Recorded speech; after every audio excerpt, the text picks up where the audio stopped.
Dr. Joel Bush. I'm a consulting addiction medicine specialist, physician.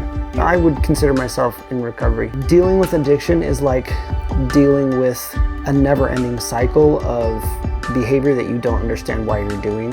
It's a very discouraging way to live your life because you think you should have control over your behavior, and you do have control over your behavior a lot of the time. It's just when it comes down to those moments, you just don't feel like you have any control.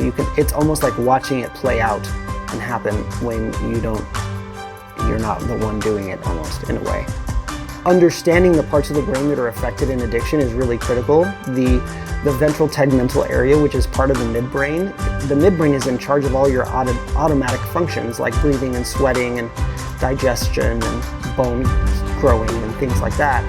And that part of the brain actually houses some of the survival behaviors that we do on purpose, like eating, like our sex drive. Those are drives we have. They're all there. Everyone understands that. They are present and they're always kind of in the background. We're not slave to those drives unless one of those things is very available to us and the time is right and it's appropriate. Well, in the ventral tegmental area, that's one of the parts of the brain that gets messed up. So it kind of programs a behavior that's very destructive as a survival behavior, like eating or like a sex drive. So just imagining that you have an alcohol drive that's similar to a drive to eat food or to have sex. But because it's an organic disease of the brain located in that part of the brain, when that brain process takes over, they don't really have a lot of conscious control over what they're doing. It's kind of like if you said to someone who had a seizure disorder or had diabetes that they should just try harder.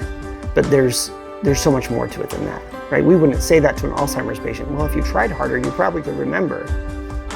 And although that is how addicts are treated.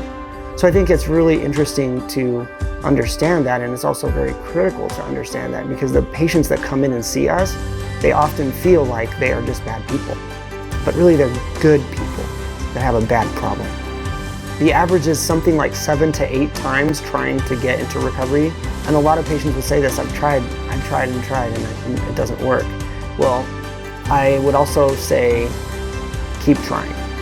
Because if you have asthma or diabetes or high blood pressure, you wouldn't go to get treated for it and then because it didn't get perfectly controlled the first time, say it isn't worth it. Like, we need to keep trying. So it is on average around 7 to 8 times going to treatment before someone gets into sustained long-term recovery. So what I would tell them is don't wait. Come in today and try again. Keep trying until you make it. Because even if it takes 200 times, it's worth getting into recovery.